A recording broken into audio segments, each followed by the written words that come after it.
Invoquons la présence du Seigneur. Béni soit l'Éternel, le Dieu et Père de notre Seigneur Jésus-Christ, qui nous a bénis de toutes sortes de bénédictions dans les lieux célestes.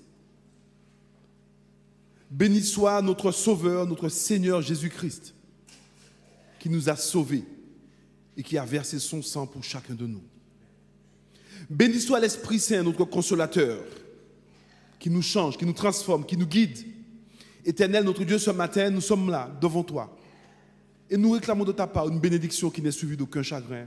Que ton nom seul soit glorifié ce matin dans nos vies et dans ton Église, au nom de Jésus. Amen. Bonjour, encore et encore. Alors, c'est encore à moi de vous souhaiter la bienvenue, toujours au nom de la GCV. Du coup, Maëva et moi-même, donc Maëva qui fait partie de l'équipe, mon adjointe, nous vous souhaitons une cordiale bienvenue. Déchargez-vous de vos fardeaux. Demain aura soin de lui-même, il n'y a pas de souci. De toute façon, Dieu les a déjà gérés si vous lui avez laissé l'opportunité de les gérer. Donc, profitez du moment, profitez de tout ce qui se passe, le soleil, tout ce qu'il y a à prendre, prenez parce que Dieu vous l'offre.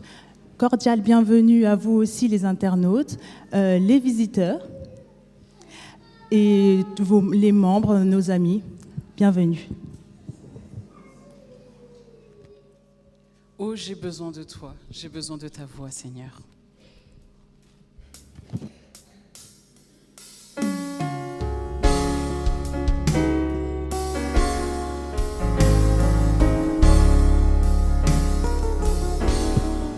Oh, j'ai besoin de toi, j'ai besoin de ta voix qui vient me dire tout bas.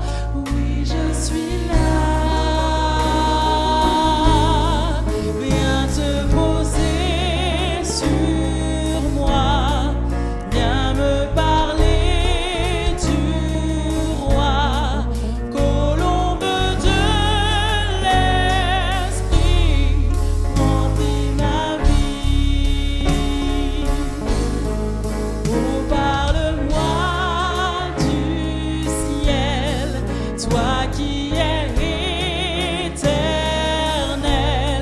Révèle-moi ton trône dans le royaume. Apprends-moi à t'aimer, te louer, t'adorer. Viens vivre près de moi, Jésus mon roi.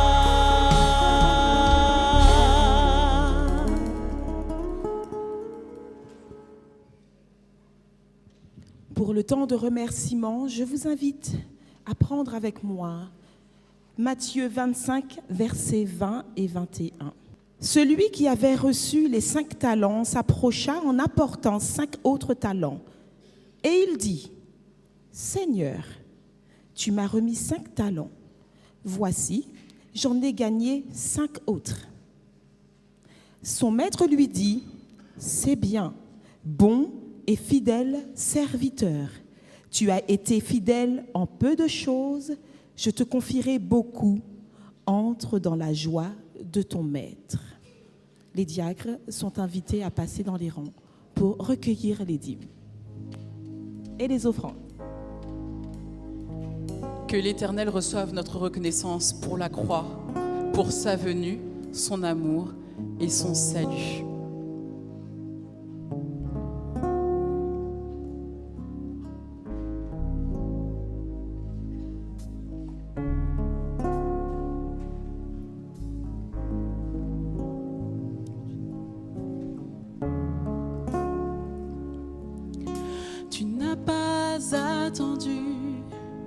que je vienne à toi, mais tu as revêtu notre humanité. Tu n'as pas attendu que je crie vers toi, c'est toi qui m'as appelé le premier. Reçois ma reconnaissance, Jésus, ma reconnaissance pour la croix, ma reconnaissance, Jésus, pour ta venue, ton amour, ton salut.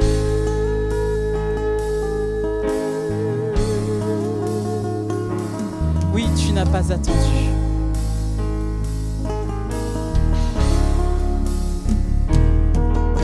Tu n'as pas attendu que je vienne à toi, mais tu as revêtu notre humanité. Tu n'as pas attendu que je crie vers toi, c'est toi qui m'as appelé le premier. Reçois ma reconnaissance, Jésus, ma reconnaissance pour la croix, ma reconnaissance, Jésus, pour ta venue, ton amour, ton salut.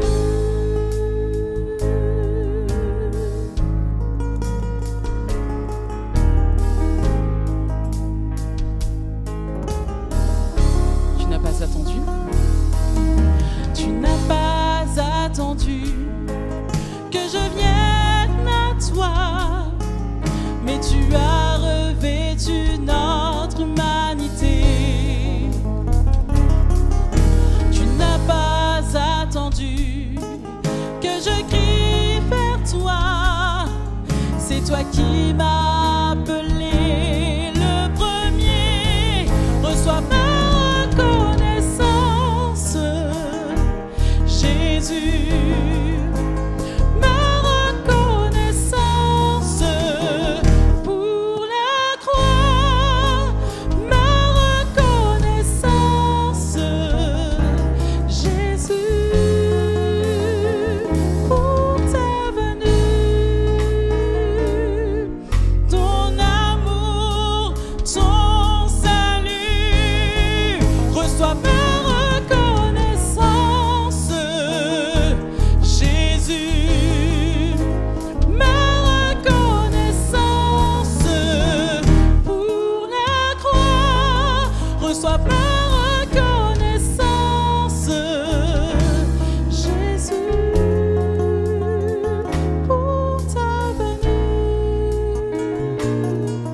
ton amour, ton salut. Pour ta venue, Pour ta venue, ton amour, ton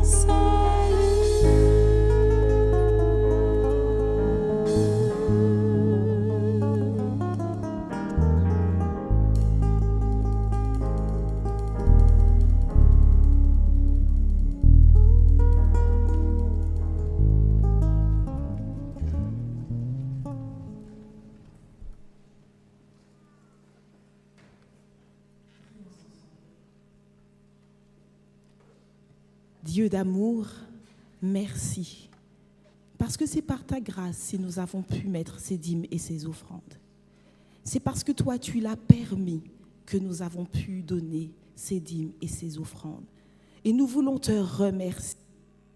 Peut-être y a-t-il d'entre nous qui n'ont pas pu mettre, qui ont mis ce qu'ils avaient.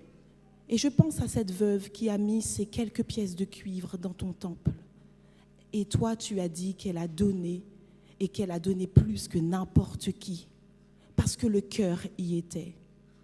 Jésus, mon Sauveur, je te prie de bénir chaque personne ici présente, leur accordant la santé et l'intelligence pour que, Seigneur, leurs mains puissent continuer à travailler et pour qu'ils puissent être bénis de toi.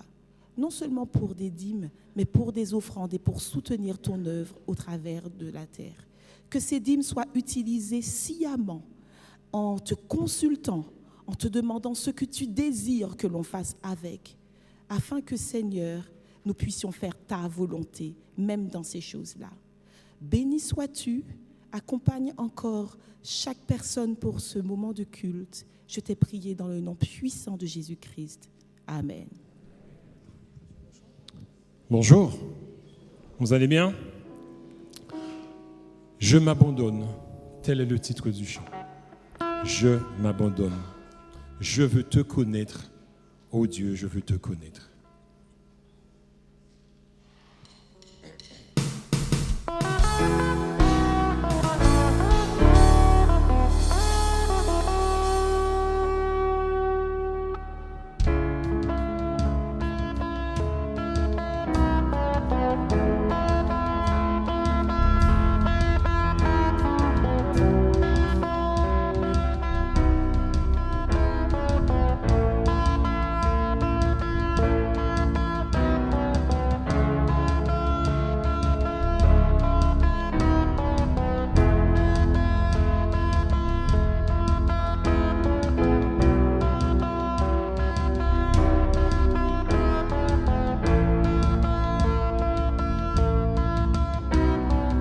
Me voici à genoux devant toi, j'abandonne tout, j'abandonne tout. Mon seul désir, alors que tu m'attires, c'est d'être avec toi. D'être avec toi, je m'abandonne.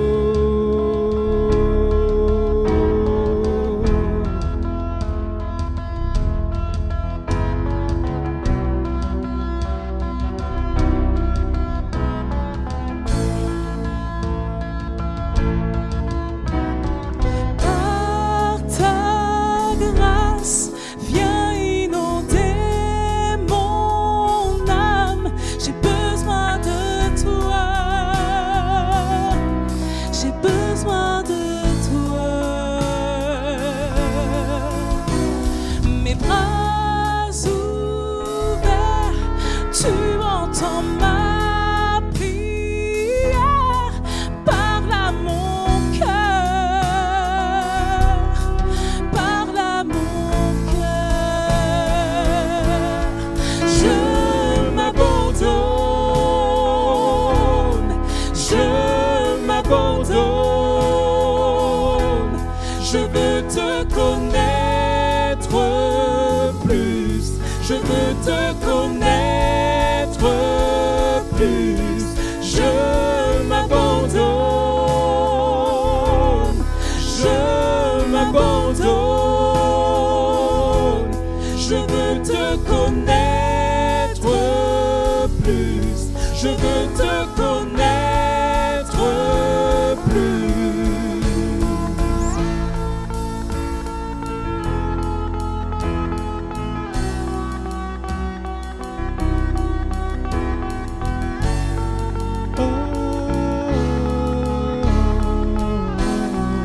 Saint-Esprit, descends.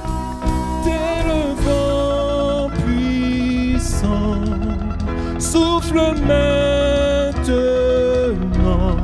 Dieu vient régner, Dieu vient régner en moi. Tel un ouragan, réveille mon âme. Dieu vient régner, Dieu vient régner en moi. Tel un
régner en moi.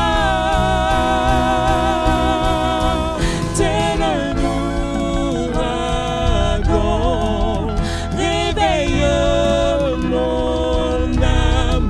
Dieu vient régner, Dieu vient régner en moi.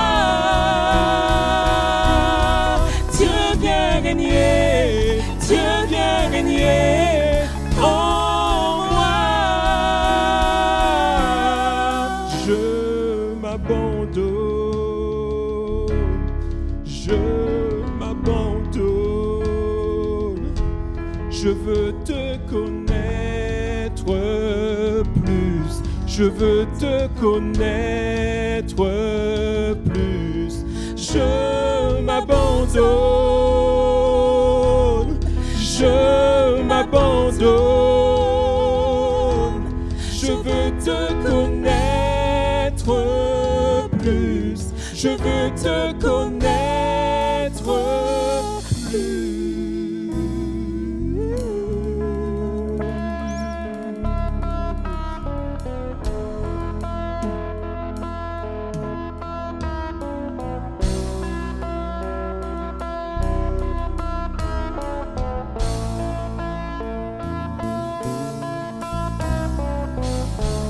Je veux te connaître plus.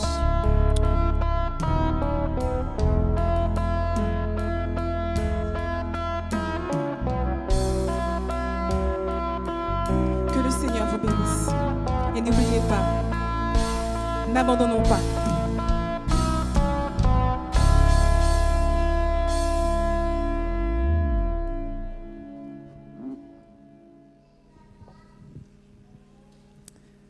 Êtes-vous déjà tombé amoureux?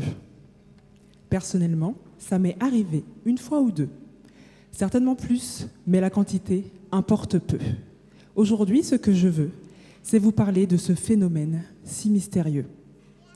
Nous sommes dotés de plusieurs sens qui, un beau matin, nous jouent des tours, au point de nous faire trébucher d'amour pour une personne croisée tous les jours.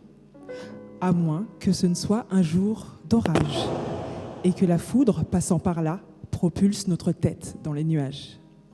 Tout commence donc avec les sens, enfin plus précisément le cerveau, parce que oui, tout se passe là-haut. Sans pouvoir expliquer pourquoi, un jour nos yeux capturent son image, nos oreilles le son de sa voix, notre nez son odeur suave. Et voilà qu'en nous prend vie le plus sophistiqué des labos de chimie, en mélangeant divers éléments, posés ici et là avec le temps, voilà que nous éprouvons des sentiments pour cette personne croisée si fréquemment. Sans trop savoir comment, notre être tout entier se retrouve embarqué dans un amour naissant.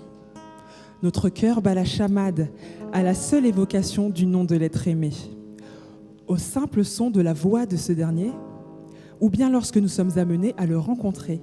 Monsieur le cœur s'amuse à décharger en nous une flopée de papillons déchaînés que rien ne peut réfréner. L'âme, quant à elle, réunit à chaque fois sa bande d'amis composée, entre autres, de bonheur, douceur et joie. Et ensemble font de nous un être, une personne qu'habituellement nous ne sommes pas. Les pensées, parlons-en des pensées. Elles sont toutes focalisées, oui, littéralement absorbées par celui ou celle dont Monsieur Cœur s'est amouraché. Parfois même notre force entre dans la combine. Toute l'énergie que nous possédons est mise à contribution. Sans relâche, nous recherchons divers stratagèmes et solutions pour attirer au maximum son attention. Tomber amoureux, une aventure qui bouleverse, une expérience qui fait trébucher tous ceux qui la traversent. Et Dieu, sommes-nous déjà tombés amoureux de Dieu? Pour nous, il a tout fait par amour. Aucun détail n'a été mis de côté. Sans rien attendre en retour, il nous a créés, rachetés et veut aujourd'hui, un jour après l'autre, nous sanctifier, afin que lorsqu'il reviendra nous chercher, nous puissions être avec lui glorifiés. L'amour, le vrai, se bâtit avec le temps. Et Dieu, le sachant, a dit, tu aimeras. Oui, ce verbe est au futur, non au présent, car notre Dieu omniscient savait dès le commencement que nous aurions besoin de temps pour tomber amoureux de lui éperdument. Oui, il est écrit, tu aimeras le Seigneur ton Dieu de tout ton cœur, de toute ton âme, de toute ta force et de toute ta pensée. Tomber amoureux d'un humain, c'est bien. Tomber amoureux de Dieu, c'est mieux. Donc, chers amis, chers frères et sœurs ici réunis, je nous invite à reconsidérer dès aujourd'hui l'amour que nous avons pour lui, qui nous a aimés le premier et qui pour nous a tout donné. Amen. Je vous invite à prendre avec moi Cantique des Cantiques 5, le verset 8 à 10, puis 16. Je vous en conjure, filles de Jérusalem, si vous trouvez mon bien-aimé, que lui direz-vous? Que je suis malade d'amour. Que ton bien-aimé de plus qu'un autre, ô la plus belle des femmes, qu'a ton bien-aimé de plus qu'un autre, pour que tu nous conjures ainsi, mon bien-aimé est blanc et merveille, il se distingue entre 10 000. Son palais n'est que douceur, et toute sa personne est pleine de charme. Tel est mon bien-aimé, tel est mon ami, fille de Jérusalem. Amen. Ce matin, nous avons avec nous Frédéric Michel. Viens nous rejoindre, Frédéric Michel. C'est lui qui a été choisi par le Seigneur ce matin pour nous rompre le pain de vie. Frédéric Michel est marié, il a 10 enfants. 2. Ah, 2 avant. Je pensais qu'il... C'était pour voir s'il suivait. Il a eu peur, hein? 2. Frédéric, 2 enfants. Frédéric, il est ancien d'église à Versailles. Il est responsable aussi du département de l'évangélisation. Merci Frédéric pour ta présence parmi nous ce matin. Que Dieu te bénisse, qu'il te fortifie. Est-ce qu'on peut faire un coucou à Frédéric pour souhaiter bienvenue? Bienvenue et que le Seigneur te fortifie. Merci. Mesdames, Mesdemoiselles, Messieurs, frères et sœurs, bon sabbat. Merci votre pasteur et ainsi que le département la gestion chrétienne de la vie, c'est ça. C'est gestion chrétienne de la vie, vous savez, personnellement, je trouve cet intitulé trop technique, n'est-ce pas? Être chrétien, il y a plusieurs définitions. En tout cas, dans mon expérience personnelle, être chrétien, c'est être amoureux de Jésus-Christ. C'est ça, être chrétien. La vie chrétienne, c'est donc de mener une vie amoureuse, la vie du ciel.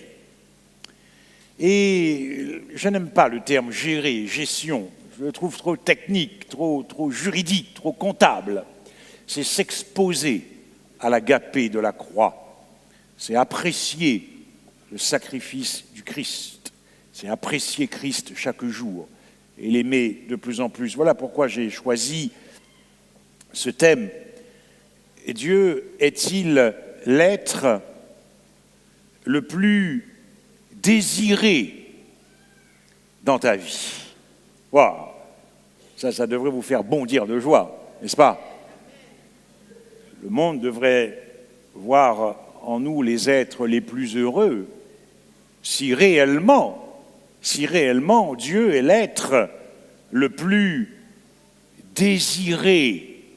Ah, c'est beau, désiré dans ta vie chrétienne, dans ton cœur.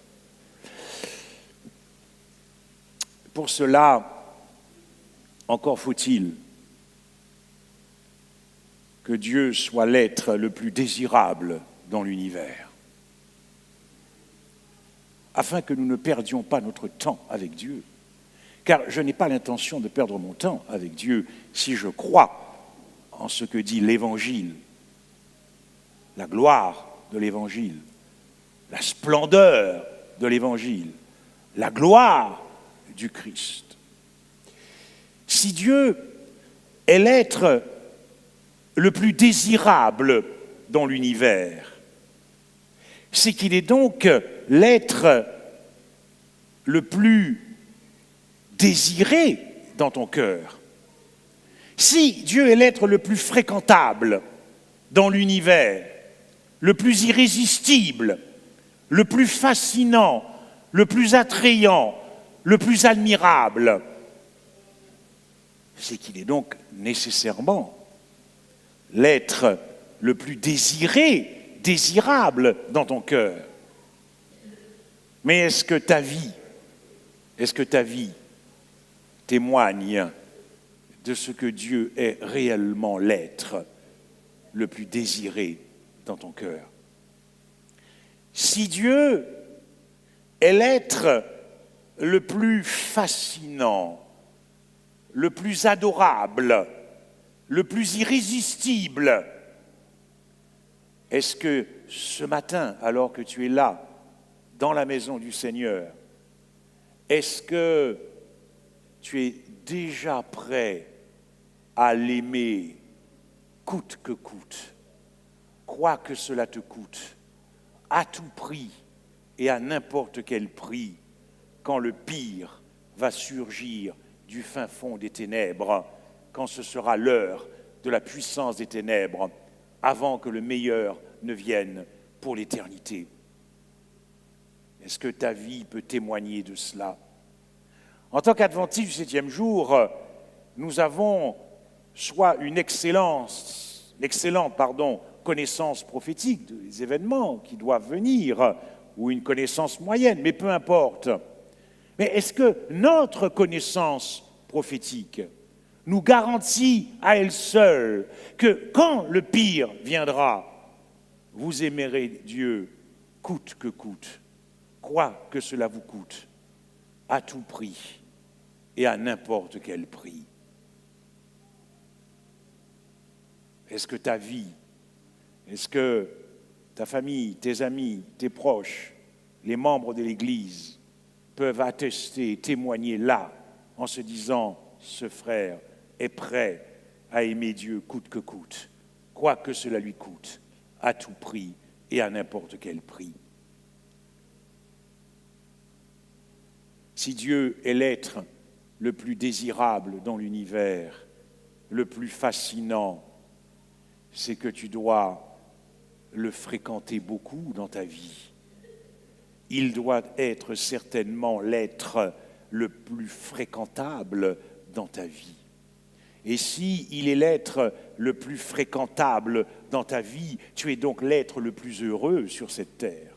Et si il est l'être le plus fréquentable dans ta vie, alors tu dois sacrément le fréquenter dans les prières.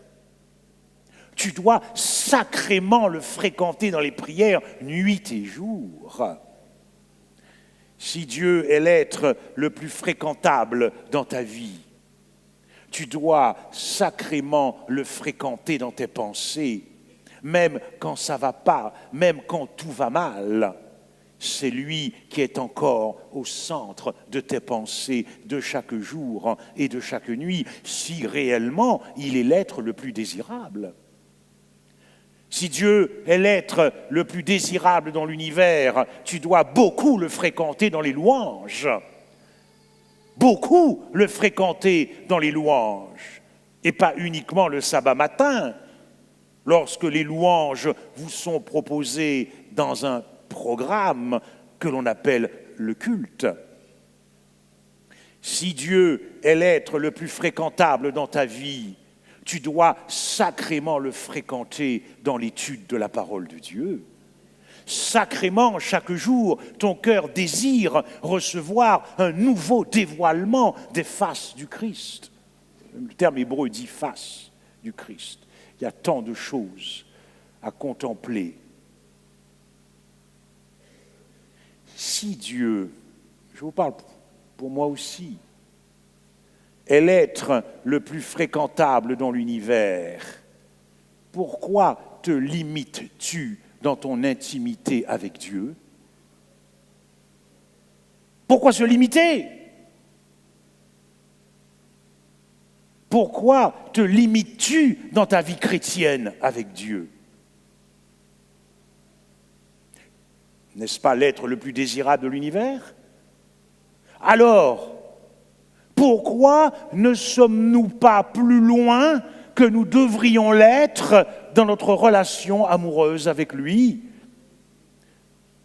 Ce sont des sujets avec lesquels personnellement je m'entretiens avec Dieu la nuit, parce que Dieu me dit qu'il est réellement l'être le plus fascinant et le plus attrayant. Si Dieu est l'être le plus désirable dans l'univers, alors il doit être vraiment au centre de tes discussions 7 jours sur 7. Il doit vraiment être la matière de tes conversations. Et ta vie en témoigne, ton entourage en témoigne, car quand on est amoureux de quelqu'un, on ne parle que de lui, jeunesse. Vous savez, j'étais jeune comme vous. J'ai vécu aux Antilles, en Guadeloupe, l'église du Rézé. Je sais qu'il y a peut-être... C'est une communauté plutôt martiniquaise ici, non? Ah, les deux. Donc, je vous préviens, en cap à l'icréole, voyez. C'est parler nous cap aller. Mais quand j'étais jeune, vous savez, j'ai été baptisé à l'église sur la plage de Sainte-Anne. Je ne connaissais pas Christ. Je n'étais pas amoureux du Christ. J'ai été baptisé dans l'enseignement adventiste, mais d'ailleurs, quand je suis parti en France, à l'âge de 15 ans, 16 ans, je n'avais que 2 idées dans ma tête, c'était la marque de la bête, et la marque de la bête, 666, et la loi du dimanche. Mais j'ai trouvé le monde pendant 30 ans plus désirable que Dieu, parce que je ne connaissais pas Dieu. Je n'ai pas été baptisé en Christ. Et quand je venais à l'église rencontrer mes copains, je ne parlais pas du Christ. Mais comment Dieu pouvait-il m'en vouloir, puisque je ne le connaissais pas, puisque je ne l'aimais pas? Je venais quand même au temple, sous l'autorité parentale. Christ n'était pas le sujet de mes discussions. Qu'en est-il de vous et moi? Lorsqu'après le culte, nous nous retrouvons pour discuter en dehors de l'enceinte, ou pour déjeuner, ou dans les programmes, est-ce que Christ est encore le sujet de ta discussion, si c'est l'être le plus désirable de l'univers? Vous allez peut-être trouver la réponse avec une évidente clarté, mais si Christ, si Dieu est l'être le plus désirable, le plus fréquentable, le plus admirable, le plus fascinant, le plus merveilleux, pourquoi sommes-nous nés dans une nature déchue? Théologiquement, techniquement, spirituellement, bibliquement, une nature déchue, c'est une nature qui est en rébellion contre Dieu. C'est une nature qui est ennemie de Dieu. C'est une nature qui est hostile à Dieu. C'est une nature qui ne veut pas de Dieu. Nous sommes nés dans cette nature. Que s'est donc-il passé pour que nous puissions, nous, race humaine, naître dans cette humanité si Dieu est réellement l'être le plus fréquentable, désirable de l'univers? Si Dieu est l'être le plus désirable, alors pourquoi, à l'échelle mondiale, assistons-nous à un départ massif de nos jeunes qui quittent l'Église? Observez bien que je dis quitte l'Église, je ne dis pas quitter Christ. On ne peut pas quitter quelqu'un que l'on n'a pas connu. Quel évangile avons-nous présenté à nos jeunes pour qu'une fois affranchis de l'autorité parentale, ils considèrent le monde comme plus désirable que Dieu, alors que nous leur prêchons que Dieu est l'être le plus désirable dans l'univers? Si Dieu est l'être le plus désirable dans l'univers, pourquoi son peuple dans l'Ancien Testament, Israël, le type de l'Église, pourquoi son peuple a sombré pendant 1500 ans dans l'apostasie et dans l'idolâtrie, s'il est réellement l'être le plus désirable, adorable?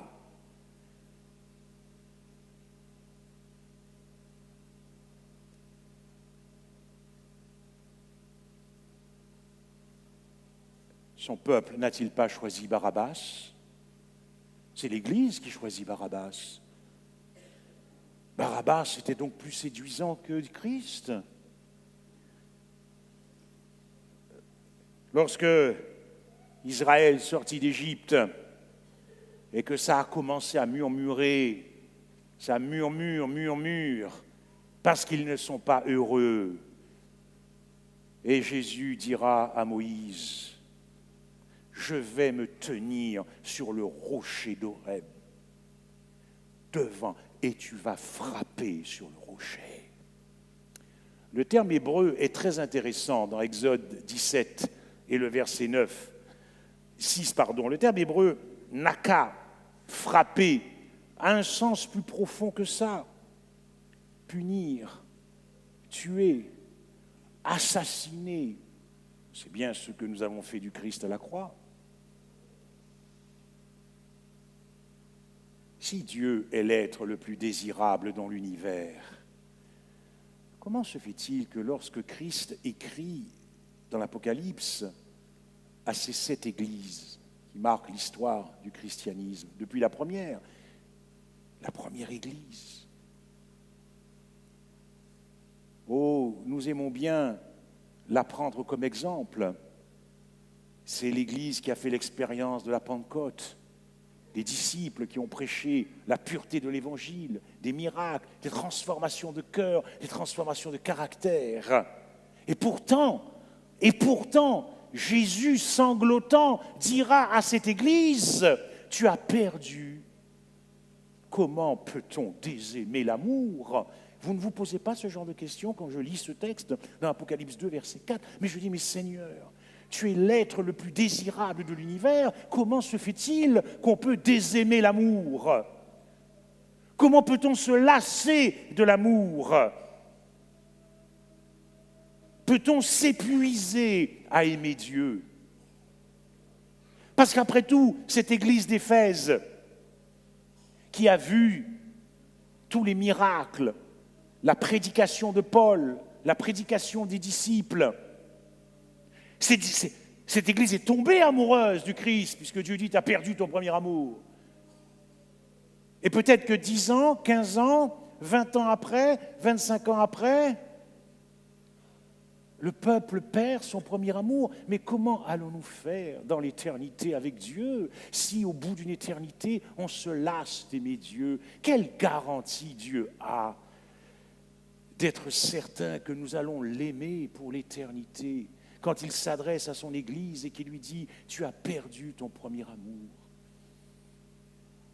Si Dieu est l'être le plus désirable dans l'univers, alors pourquoi le monde trouve-t-il le monde plus désireux que Dieu, plus désirable? Pourquoi le monde considère que l'amour, c'est dans le monde, la joie, c'est dans le monde, la liberté, chers jeunes, c'est dans le monde, le bien-être, l'épanouissement, c'est dans le monde, c'est pas Dieu? Pourquoi alors nous considérons Dieu comme le Dieu des interdits? Mais Dieu n'est-il pas amour? N'est-ce pas lui qui a inventé l'amour? N'est-ce pas lui qui a inventé la sexualité dans le mariage? N'est-ce pas lui qui a inventé la joie? N'est-ce pas lui qui a inventé le sourire? Laissez-moi voir vos sourires ce matin. Laissez-moi voir vos sourires. Qui a inventé ça? Alors pourquoi nos jeunes, souvent malheureusement, considèrent le monde comme plus désirable que Dieu? Cette question s'est posée dans l'univers, nous le savons, à un moment de l'éternité. Cette question se pose sur la terre, cette question doit être résolue dans le cœur. Je parle de cœur, je ne parle pas de notre intelligence, je ne parle pas de notre entendement, parce que si je vous pose à tous cette question-là ce matin, est-ce que Dieu est l'être le plus désirable? Nous répondrons tous oui. Tu as dans notre intelligence, il n'y a pas de problème. Mais je m'adresse au cœur. Ce sont les cœurs qui doivent être convaincus de cela. Les cœurs. Car depuis que je suis petit, bien que malheureusement, j'ai quitté l'Église pendant plus de 30 ans, mais j'observais l'adventisme de loin. Et j'entendais toujours réveil, réforme, réveil, réforme, réveil, réforme. Mais punaise, si le cœur est amoureux de Dieu, avons-nous besoin des réformes et des réveils? De quoi exactement avons-nous besoin d'être réveillés si nous sommes amoureux de Jésus-Christ? Donc ce n'est pas à votre intelligence que je m'adresse ce matin. Jésus s'adresse à nos cœurs, aux miens et aux vôtres. Le cœur, ton cœur. Ton cœur. Parce que la résolution de cette question précipitera ou pas le retour du Christ. Car l'un des enjeux du retour du Christ, c'est la stabilité de son trône sur la terre, au renouvellement de toutes choses, de pouvoir vivre avec des ex-pécheurs justifiés par sa grâce. Mais quel risque Dieu prend-il de vivre avec un être comme moi pour l'éternité, alors qu'il a garanti dans sa parole qu'il n'y aura jamais plus de second conflit cosmique? Mais Dieu est fou de miser sur moi, un être comme moi, qui prétend vouloir vivre avec lui de toute éternité. Mais si mon cœur n'est pas amoureux, je me trompe moi-même. Comment Dieu pourra-t-il compter sur le cœur de Frédéric Michel pour vivre éternellement si je ne suis pas amoureux de lui? Je ne vais quand même pas remettre du désordre dans le ciel. Voilà pourquoi chaque homme vient à l'existence pour résoudre cette question. Car cette question doit être résolue dans le cœur de chaque homme. L'homme qui aura vécu sur cette terre et l'homme qui aura été le cœur de l'homme qui aura été convaincu que Dieu n'est pas l'être le plus désirable, il ne pourra pas vivre éternellement avec Dieu. Mais Dieu ne peut pas régner avec son peuple si le cœur de son peuple est partagé. Parce qu'encore une fois, je vous l'ai dit, ce sont des cœurs qu'il vient chercher. Ce sont des cœurs, car il ne peut compter que sur des cœurs pour la stabilité de son trône. Dieu n'est pas dupe, Dieu nous connaît, Dieu n'est pas idiot. Dieu ne peut compter que sur ton cœur et sur le mien pour stabiliser, et sécuriser son trône pour l'éternité. Il n'y a que ton cœur sur lequel il pourra compter. Car tout part de là. Car lorsque le cœur est amoureux, le cœur est fidèle. Le cœur se réjouit dans la vérité. Le cœur accepte de vivre dans le renoncement de cette chair, de vivre sous la croix du Christ. Mes frères et sœurs, n'enfermez pas votre foi strictement dans une relation doctrinale avec Jésus. Il n'y aura jamais d'épanouissement. Il n'y aura pas de joie. Il n'y aura pas de paix. Mais recherchez par la foi à entrer dans une relation amoureuse avec Jésus. Vous savez, je fais juste une petite parenthèse. Quand quelqu'un m'appelle pour des études bibliques, je lui dis, mon ami, qu'est-ce que tu cherches exactement? Qu'est-ce que tu veux exactement dans ta vie? Est-ce que tu veux que je te fasse des études bibliques pour que tu sois baptisé dans l'adventisme? Ou est-ce que tu veux que je te fasse des études bibliques pour que tu sois baptisé en Jésus-Christ?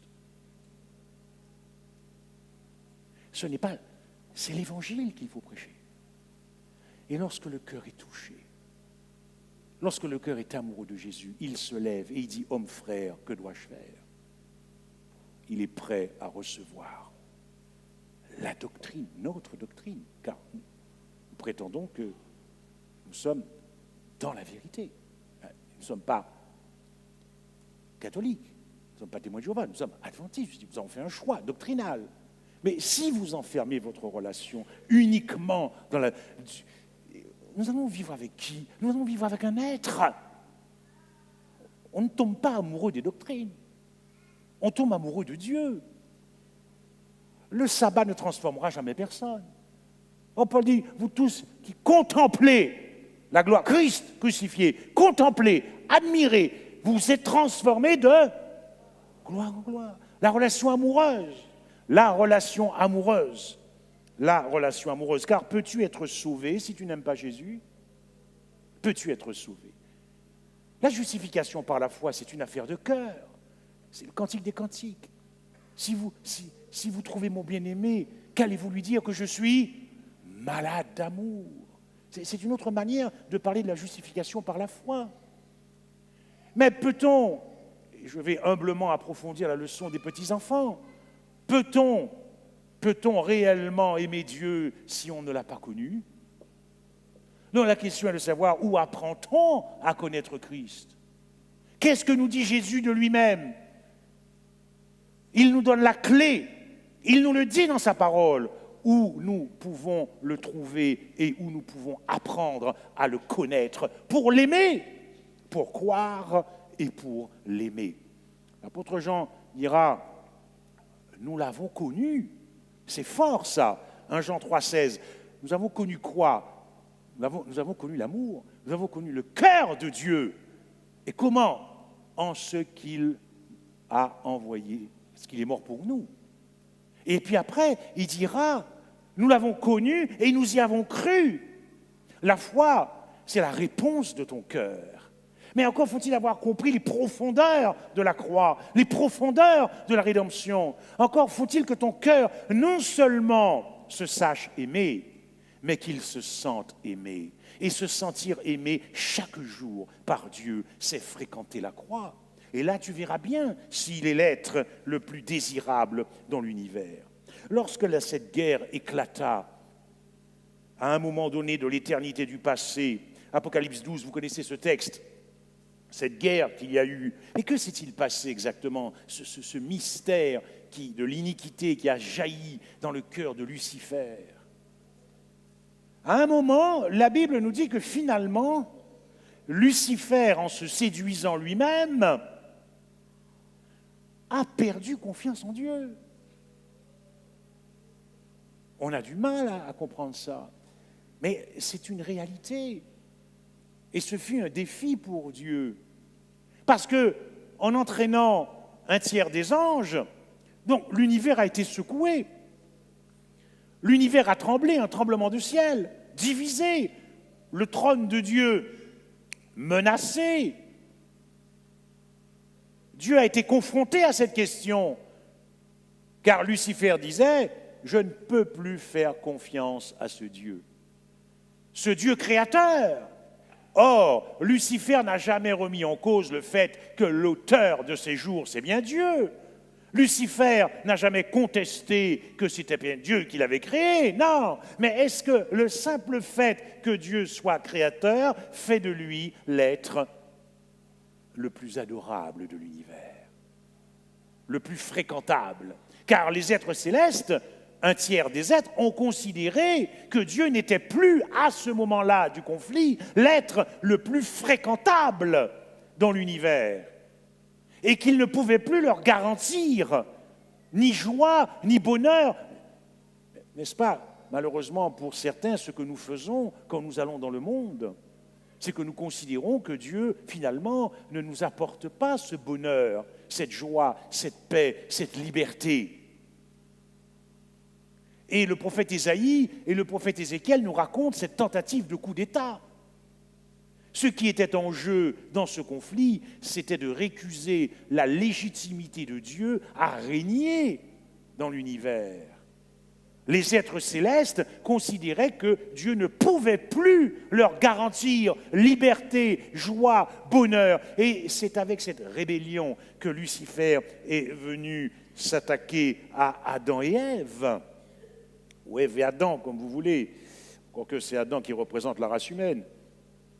Et par ce fruit défendu, Lucifer a fait croire à nos premiers parents que, en mangeant de ce fruit, ils parviendraient à une sphère d'existence plus élevée, plus de bonheur, plus de joie, plus de connaissances, plus de sagesse. Observez bien, plus, plus de quoi finalement? Plus de promotion de moi, plus d'ivresse de moi, plus d'augmentation de moi, plus d'élargissement de moi. Est-ce que ta vie chrétienne a condamné toutes ces choses? Est-ce que ma vie chrétienne a condamné toutes ces choses? Le moi, jusqu'à ce que Adam finisse par se désirer plus désirable que Dieu, à se choisir au travers d'Ève, a fait le choix de lui-même contre Dieu. L'homme s'est préféré lui-même à Dieu.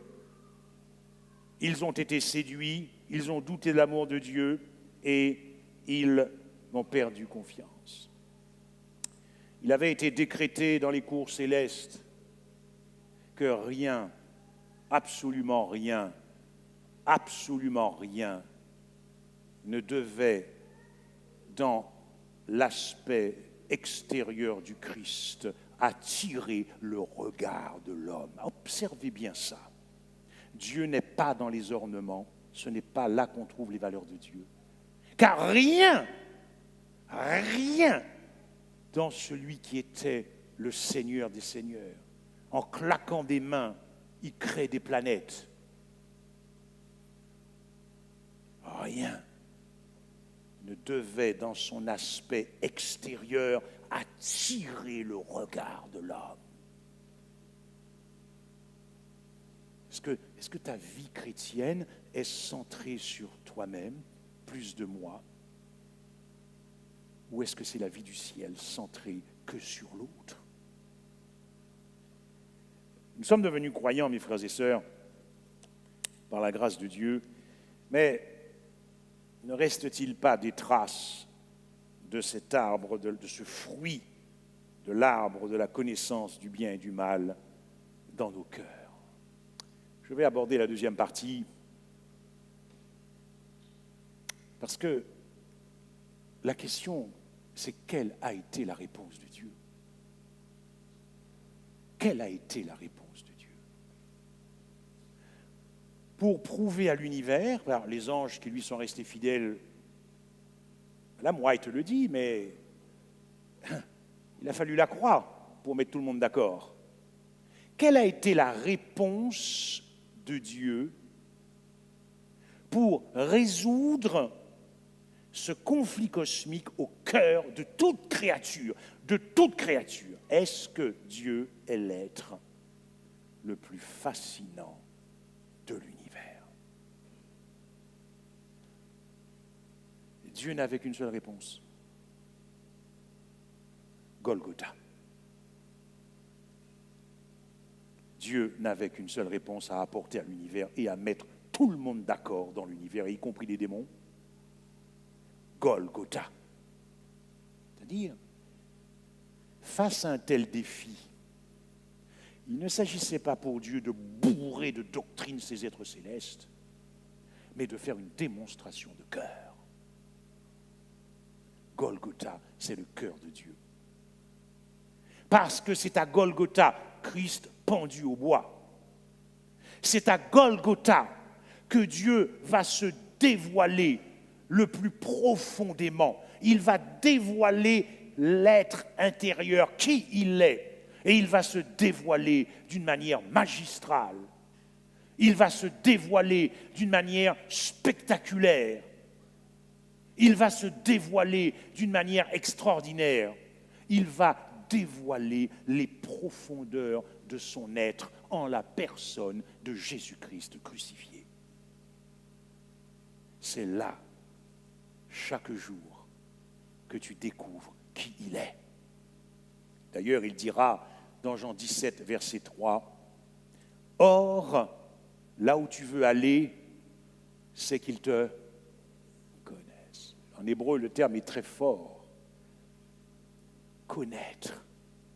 Parce que Dieu espère que si tu désires le connaître, pas simplement feuilleter ta parole de Dieu, si tu désires recevoir un nouveau dévoilement de qui il est dans la parole, il espère que tu découvriras qu'il est l'être, réellement l'être, le plus adorable, irrésistible. Vous vous rendez compte de ce que je suis en train de vous dire? Un être irrésistible. Le plus attrayant, le plus formidable. Il le découvrira. Et Jésus dira, Jean 8, verset 28, « Et lorsque le Fils de l'homme aura été élevé à la croix, vous connaîtrez qui je suis. » Où apprend-on à connaître Dieu? À la croix. Mes chers amis, tout ce que nous avons à dire de plus profond sur Dieu, tout ce que nous avons à dire de plus puissant sur Dieu est à la croix. Et tout ce que nous avons à dire sur Dieu à la croix n'est que folie, n'est que déraison, n'est que scandale, tant il t'a aimé d'un amour fou, et tant il t'aimera pour l'éternité d'un amour fou.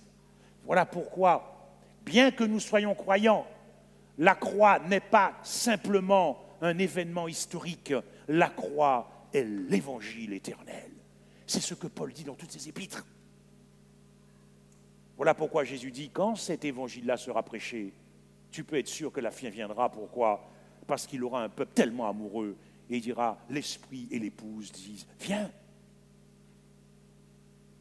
C'est à la croix. C'est à la croix, Golgotha. Voilà pourquoi Paul disait, alors que dans l'église aux Corinthiens, il n'y avait que des problèmes. Si vous observez bien, il n'y avait que des problèmes, que des problèmes, que des problèmes dans l'église. Problème de faux parler en langue, problème d'adultère, problème de division, ce qui reflète un peu l'église de l'Odyssée, n'est-ce pas? Alors qu'il y a plein de problèmes, Paul montait sur la chair et face à tous ces problèmes, il disait, je n'ai pas eu la pensée de savoir parmi vous autre chose que... Pourquoi ne faisons-nous pas de la pensée de Paul notre pensée pour régler les problèmes? Quand ton cœur est convaincu que Dieu est l'être le plus désirable de l'univers, il n'y a plus de problème. Oui, mes frères et sœurs, pourquoi est-ce à la croix que Dieu a fait la démonstration qu'il est l'être le plus désirable? D'abord parce que Paul, quand il parle de l'agapé de Dieu, la croix, l'amour récède de Dieu à la croix, il parle de la gloire de Dieu. C'est la gloire de Dieu. Jésus-Christ crucifié, c'est la gloire de Dieu. Et qu'est-ce que c'est que cette gloire? Dieu a dû faire un choix. Un choix scandaleux. Nos cœurs sont dépassés par ce choix. Jeunesse, écoutez bien. Car Dieu a dû faire le choix entre son fils et toi, pas le petit copain qui est à côté. Toi, moi, comme si j'étais le seul pécheur. Dieu a dû faire un choix entre Christ, qui méritait la vie éternelle, et l'homme et la race humaine, qui ne méritait que la mort éternelle. Or, la croix, un des aspects de la croix, c'est cela. C'est que Dieu a fait le choix. Et ce choix est profondément scandaleux pour notre grâce et notre bonheur. Car il a choisi qui? Il a choisi le pécheur. À la croix, à Golgotha, devant l'univers, Dieu a dit, je considère que ta vie, que ma vie était digne d'exister et que la vie de son Fils unique, celui qu'il aimait de toute éternité, n'était pas digne d'exister, selon ce qui est écrit dans la loi de Moïse, dans Deutéronome 21, quiconque est pendu au bois est maudit. Celui qui est maudit n'est pas digne d'exister. Celui qui est maudit n'est pas digne de vivre. Or, qui est pendu au bois? Est-ce que ta vie rend compte de cet amour extraordinaire que Dieu a pour toi? Pourquoi Dieu est-il encore dans l'offense en entendant réforme, réveil? Avons-nous compris ce qui s'est passé à la croix, chers amis? Avons-nous compris? Sur le chemin d'Emmaüs, nos cœurs ne brûlaient-ils pas au-dedans de nous? Est-ce qu'ils avaient besoin? Oui, ils avaient besoin de réveil. Avec cette déception, en tout cas, ils pensaient que c'était terrible, mais après c'est terminé, ça roule tout seul. Ça roule tout seul. Un cœur amoureux est un cœur qui déborde d'amour pour Jésus chaque jour. Ne vous enfermez pas simplement dans une relation doctrinale. Votre relation risquerait d'être un petit peu trop acide. Oui, Dieu a considéré que ta vie avait plus de valeur que la sienne, que ta vie avait plus, et ce que le monde doit entendre, mes frères et sœurs, parce que le monde cherche l'amour. Le monde est en quête d'amour, mais le monde se trompe. Ce n'est pas le monde qui est plus désirable que Dieu, c'est Dieu qui est l'être le plus désirable de l'univers. Comment peut-il sinon assurer et stabiliser son trône dans l'éternité? Chers jeunes, lorsque l'ennemi vous tente, lorsque vous êtes tentés par vos petits copains qui ne partagent pas votre foi, posez-vous cette question. Comment se fait-il que les milliards d'êtres célestes qui sont restés fidèles à Dieu ne descendent pas faire la Java avec les pécheurs sur la terre, si véritablement le bonheur, le péché, c'est sur cette terre et c'est ce qu'il y a sur le bonheur? Pourquoi n'ont-ils pas quitté Dieu d'après vous? Et pourquoi Satan, qui vous fait croire que tu vas t'ennuyer avec Dieu, pourquoi lui a-t-il résisté? Parce qu'il ne voulait pas quitter le ciel. Il ne te le dira jamais, mais il ne voulait pas quitter le ciel. Christ pendu au bois est la démonstration que Dieu a considéré que ta vie était digne d'exister. Attrape ça, que ta vie était digne de vivre. Pourquoi vous ne ressassez pas cela chaque jour dans vos prières en disant, mais Seigneur, je suis l'être le plus désiré de l'univers. C'est ce que le cœur de Dieu te dit à la croix. Tu es l'être le plus aimé dans l'univers. Tu es l'être le plus précieux dans l'univers. Tu es l'être le plus chéri dans l'univers. Nos cœurs ont besoin de se sentir aimés chaque jour pour demeurer convertis et être cette belle épouse que Jésus va venir bientôt chercher. Là, la grandeur de l'agapé de la croix, la grandeur de l'amour de Dieu pour toi, c'est que Christ a osé renoncer à l'éternité rien que pour toi. Quelque chose que je travaille tous les jours, je ne le comprends pas. Je dis, mais Seigneur, que mon cœur déborde d'amour quand Christ, qui est Dieu, 100% homme, n'est-ce pas, va renoncer à l'éternité. Oh, vous savez, quand nous vivrons dans l'éternité, aucun de vous et moi, même rempli de l'agapé, osera de nouveau renoncer à l'éternité. Et ne comptez pas sur moi pour renoncer à l'éternité quand je vais y goûter. Mais Dieu, lui qui a goûté de toute éternité à l'éternité, car il est éternel, il a renoncé rien que pour toi. Or, je sais ce que je suis, et puisque nous sommes constitués de la même pâte dans cette humanité déchue, nous savons que nous valons rien du tout. Nous ne valons absolument rien du tout. Et pourtant, Dieu a renoncé pour toi à l'éternité. Il a renoncé pour moi à l'éternité. Est-ce que ta vie chrétienne déborde de reconnaissance et de gratitude? Est-ce que ma vie chrétienne déborde de reconnaissance et de gratitude? Comment se fait-il que nous puissions garder une si bonne nouvelle pour nous et que nos voisins ne sont même pas au courant que nous sommes adventistes du 7e jour? Comment a-t-il renoncé à cette éternité? Parce que Dieu a reporté sur lui tout ce que nous méritions. Or, ce que nous méritions, le salaire du péché, c'est la mort. Oui, en passant par cette mort, qui est la mort maudite. La mort maudite qui était la mienne, qui était la tienne, qui nous empêchait de pouvoir vivre avec Dieu. C'est cette mort maudite. Il a subi ta mort pour t'épargner cette mort. Il a pris ta mort, la mort maudite, qui était notre destin, notre destinée. Il a pris ce châtiment, et nous le disons bien volontiers, à ta place, car nous reconnaissons que la mort du Christ est une mort qui a une valeur expiatoire et substitutive. Oh, il y aurait tant de choses à dire sur la substitution et sur l'expiation du Christ. Mais c'est ainsi, parce qu'il ne pouvait pas se sauver et te sauver en même temps. Et s'il n'avait pas pris cette mort, comment pourrions-nous être sauvés de cette mort s'il n'avait pas assumé ta mort maudite qu'il t'a épargnée, sacrifice de culpabilité pour le péché? La résolution dans le cœur du Christ la beauté, la bonté du cœur de Dieu en Christ. La résolution dans son cœur avait été prise, la disposition de son cœur avait été prise de renoncer à l'éternité, rien que pour des pécheurs comme nous. Oui, si Christ n'était pas mort de ma mort, comment pourrais-je être sauvé ? Comment pouvait-il être le porteur de mes péchés s'il n'était pas le porteur de ma mort maudite, selon ce qui est écrit, le salaire du péché ?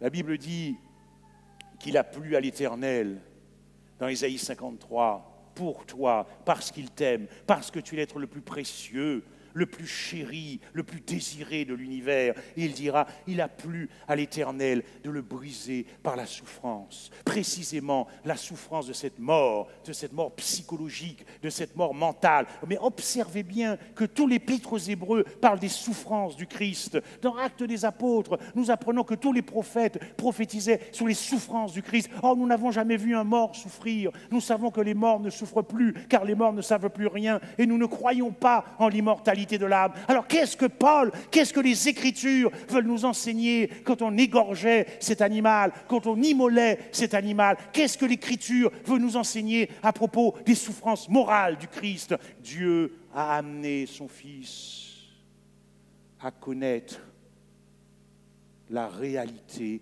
de la perdition. Dieu a amené son Fils à connaître la réalité de la séparation éternelle. Dieu a amené son Fils à connaître la réalité d'un adieu définitif. Dieu a amené son Fils à connaître la réalité d'être abandonné de Dieu. Pourquoi, Père? Pourquoi? Même pas mon Père. Pourquoi, oh Dieu, m'as-tu abandonné? Nous sommes là, dans cette seconde mort, dans ce qui caractérise cette mort maudite qui était la tienne et la mienne. Pourquoi? Parce que lorsque cette mort vient sur vous, observez bien ce qui s'est passé à Gethsémanée. Lorsque cette mort maudite qui nous attendait et dont nous avons été épargnés, mais dont les méchants après le millénium qui n'ont pas cru en Jésus-Christ feront cette expérience, lorsqu'elle vous frappe, elle ne vous enlève pas immédiatement la vie. Elle vous frappe, elle vous ronge l'âme de l'intérieur. Vous êtes rongé par l'agonie, Gethsémanée, l'agonie de vivre, d'avoir conscience, d'être abandonné de Dieu et de ne plus exister. Elle vous frappe par la détresse, Gethsémanée, la culpabilité des péchés. Elle vous frappe par la douleur. Vous êtes conscient, vous n'êtes pas encore mort. Voilà pourquoi des grumeaux de sang sortaient des pores de la peau du Christ. C'est cette mort-là qu'il vivait à ta place. Et dans un deuxième temps survient la crise cardiaque. Mes frères et sœurs, Jésus ne se considérait plus, lui, quand il était fait péché, 2 Corinthiens 5, verset 21, quand il fut fait malédiction, Galates 3, verset 13, quand tout votre être ontologiquement devient malédiction, lorsque il est écrit « maudit est pendu au bois », lorsqu'il est fait pécher, est-ce que vous croyez qu'à ce moment-là, dans son cœur, il se considérait encore comme le Fils de Dieu? Est-ce que vous croyez que quand vous êtes devenu ce qu'il est devenu, fait péché, malédiction, est-ce que vous croyez encore qu'il se reconnaissait comme le Fils de Dieu? Jésus va te dire ce à quoi il pensait dans ses sentiments, dans ses pensées, dans ses émotions, car ses sentiments, ses pensées et ses émotions étaient devenus les sentiments, les pensées et les émotions et le mental et le psychisme des perdus et des maudits que nous étions devant la face de Dieu. Non, il le dit dans le psaume 22, verset 7, « Je ne suis même pas un homme » parce que Dieu avait considéré que les hommes étaient dignes d'exister, mais plus Jésus. Pourquoi? Parce que Jésus dit « Je suis un ver ». Psaume 22, verset 7, « Je suis un ver ». Voilà ce que Christ nous révèle.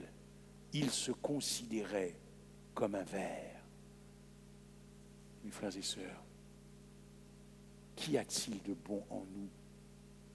pour que ce Dieu se perde à ce point et ose renoncer à l'éternité. Permettez-moi de lire très rapidement 2 textes à propos de la malédiction.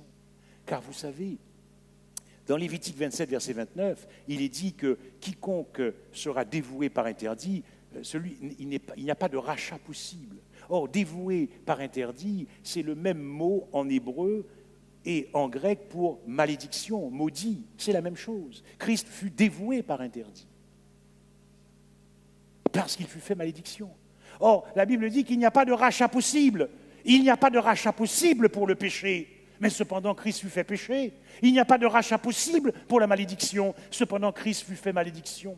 Dans Deutéronome 28, pour vous montrer un petit peu à quel point Jésus t'aime, à quel point tu es l'être le plus aimé, à propos de la malédiction, Deutéronome 28 et le verset 23, « Le ciel sur ta tête sera d'airain et la terre sous toi sera de fer. » Voilà pourquoi Mme White dit qu'il ne pouvait pas voir au-delà du tombeau. Parce que la connaissance spéciale que Jésus-Christ avait dans le plan de la rédemption, à l'incarnation, dans sa vie et ce qu'il a prêché, la connaissance spéciale qu'il avait de sa résurrection, cette connaissance, il ne la possédait plus comme il le voulait et quand il le voulait lorsqu'il fut pendu au bois. Cette certitude de la résurrection, il ne la possédait plus comme il le voulait et quand il le voulait, parce que son Père a amené son Fils à connaître dans sa conscience la réalité de la perdition, sinon ni toi ni moi n'ont été substitués dans cette mort. Quant à la hauteur, et je vais conclure car le temps passe, quant à la hauteur de son amour, c'est incroyable, l'agapé. Observez bien la hauteur de l'amour de Dieu. La hauteur de l'amour de Dieu, c'est de s'abaisser. Parce qu'il va quitter le ciel. Oh, l'amour ignore la séparation. L'amour ne veut pas de la séparation. L'amour ne supporte pas la séparation. Mais la Bible dit que l'agapé supporte tout. L'agapé a supporté une éternité, Père-Fils, rien que pour toi. Mais observez bien déjà ce premier sacrifice, cette déchirure de leur cœur. Oui, le cœur de Dieu a été déchiré rien que pour toi, car tu n'es pas un accident. Tu es connu de Dieu et tu es aimé de Dieu. Tu n'es pas un accident. Quels qu'aient été les traumatismes de ta vie, tu n'es pas un accident, tu es aimé de Dieu, tu es connu de Dieu, tu es désiré de Dieu, et tu es l'être le plus désirable pour Dieu. Alors, il quitte la beauté, il quitte sa gloire pour être pendu au bois. Et l'autre aspect, l'un des aspects de la croix, c'est que lorsqu'il descend, c'est tout le mot en hébreu, compassion, compatissant, miséricorde, qui signifie il est prêt respectueusement à s'incliner devant toi parce qu'il ne te considère pas comme son supérieur. Il est descendu, pendu au bois pour venir te demander pardon de ce qui s'était passé en Éden. Ne dit-on pas, 1 Pierre 2, 24, qu'il a porté nos péchés en son corps? N'est-il pas le porteur de tes péchés? Qu'est-ce que cela signifie? Christ a comparu devant le tribunal céleste, assis au banc des accusés, en se reconnaissant volontairement coupable de tous les péchés que nous avons commis, de tout le mal que l'on nous a fait, et de tout le mal que nous pensons que Dieu nous a fait, car il y a encore de la rébellion dans nos cœurs, puisque nous continuons de pécher. Alors, il est descendu pour venir te demander pardon, car il est écrit, et l'Éternel a fait retomber sur lui l'iniquité de nous tous, un tribunal, l'accusation portée contre Christ. Car il est écrit que le châtiment qui nous donne la paix est tombé sur une condamnation. Car il est écrit qu'il a été enlevé par l'angoisse et le châtiment, le jugement de la croix. Car il est écrit qu'il a été blessé pour nos péchés, brisé pour nos iniquités et frappé pour les péchés de notre peuple, le verdict de la croix. Et qu'il a plu à l'Éternel de le briser par la souffrance, la sentence de la croix. Est-ce que tu imagines la valeur que tu as aux yeux de Dieu? C'est ce que Satan veut te voiler. Satan ne veut pas que tu ailles vivre dans un bonheur et dans un amour éternel, car tu te sentiras aimé, car Dieu t'aime d'un amour fou, les folies de l'amour. Voilà pourquoi je vous dis que tout ce que nous avons à dire de plus profond sur Dieu à la croix n'est que scandale, n'est que déraison. Et voilà pourquoi Paul ne prêchait que le scandale de la croix, car à chaque fois qu'il prêchait le scandale de la croix, il était de plus en plus amoureux du Christ. Et comme je veux être de plus en plus amoureux du Christ, alors je pourrais prêcher autre chose. Mais mon cœur ne vibre que quand je parle de la croix. Quant à la profondeur de son amour, écoutez bien, jeunesse, Jésus se souciait beaucoup plus de ton salut que de sa propre perdition. Lorsqu'il galérait à Gethsémani, c'est pour te permettre d'aller à l'école.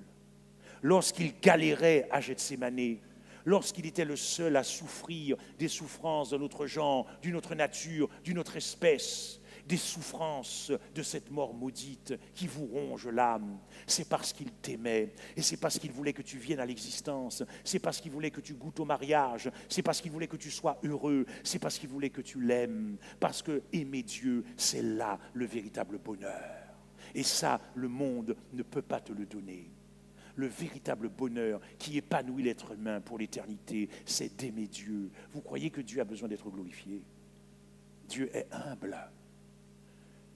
Mais ce qui fait le bonheur de sa créature, c'est de lui rendre gloire. Jésus se préoccupait davantage de ton salut, de ton honneur qui a été bafoué en Éden. Il a galéré pour cela. Il craignait plus pour ton honneur, il craignait plus pour ta vie éternelle que de sa propre perdition. C'est la vie du ciel. La vie chrétienne, c'est la vie du ciel. Est-ce que tu crains plus pour ton frère? Vous savez, dans ma propre église, je regrette que nous sommes peu nombreux en réunion de prière. Les anges observent tout cela. L'univers regarde si nous avons compris. Et je dis souvent à mes frères et sœurs, vous savez, même si je n'apprends rien dans une réunion de prière, ça fait longtemps que je ne viens plus pour moi-même, mais je viens parce que je sais que mon frère a besoin de prière. C'est pour lui que je viens. Ce n'est pas pour moi. Ce n'est pas pour moi. Je viens pour mon frère, je viens pour ma sœur, je ne vis que pour mon frère, je ne vis que pour ma sœur, jusqu'à ce que Christ m'apprenne à vivre pour mon ennemi et aimer mon ennemi et rendre gloire à Dieu. C'est ça la vie chrétienne. C'est ça. Tu veux vivre la vie chrétienne?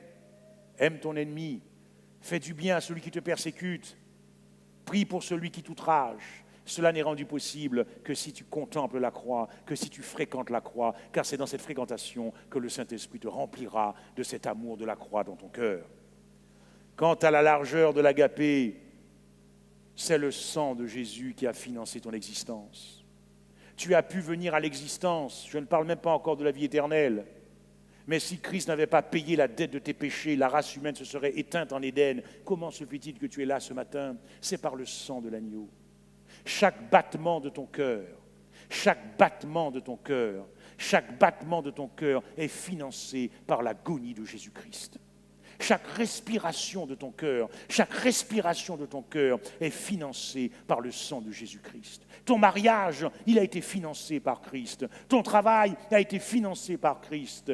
Tes enfants, tu as pu les avoir parce que c'est Christ qui l'a financé en galérant seul, le maudit, pendu au bois. Ton bonheur et ta joie, c'est possible parce que c'est Jésus qui a souffert pour cela. Et ce sang a atteint chaque homme. Quant à la longueur de son amour, tu es aimé d'un amour dont tu ne te soupçonnes même pas. Je suis aimé dont un amour je ne soupçonne même pas, car à cause du péché, nous avons fait une sortie de route, nous sommes sortis hors de l'amour. Ce ne sont pas nos universités théologiques qui nous manquent. Ce ne sont pas nos connaissances théologiques qui nous manquent. Non, ce qui nous manque, c'est l'essentiel. Ce qui nous manque, c'est le cœur. Travaillez les cœurs, mes frères et sœurs. Travaillons les cœurs. Ne négligeons pas les doctrines, mais travaillons nos cœurs, afin que l'Église puisse rayonner. Cette Église, cette épouse que Christ attend depuis 6000 ans, il attend un cœur amoureux. Lorsque le jeune homme riche, peut-être que le jeune homme riche avait cette vie chrétienne plus puissante que la tienne et la mienne, peut-être que sa vie a été bercée dans les doctrines, bercée dans les lois, bercée dans la loi morale, bercée dans les lois cérémonielles, bercée dans les 5 livres de l'Ancien Testament.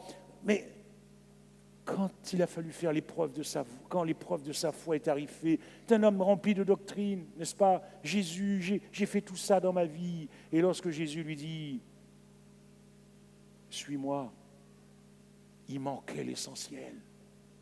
Il manquait le cœur. Il manquait le cœur. Il était OK sur les doctrines, encore qu'il n'a pas très bien compris peut-être l'évangile, le Messie, mais le cœur lui manquait. Lorsqu'encore quelques jours avant la crucifixion du Christ, sur le repas de Siméon, n'est-ce pas, les disciples, il n'y avait qu'une seule qui avait compris, parce qu'elle avait été bouleversée par l'Évangile, parce qu'elle avait été ébranlée par l'Évangile. C'était Marie-Madeleine, ce n'était pas les disciples, ils n'avaient pas encore compris. Nos cœurs doivent être ébranlés, nos cœurs doivent être bouleversés, parce que Dieu est réellement l'être le plus désirable dans l'univers. Et le monde se convertira quand ils verront que nous, adventistes du 7e jour, lorsque nous prêcherons en puissance le cœur de Dieu, vous verrez des hommes et des femmes sortir de Babylone.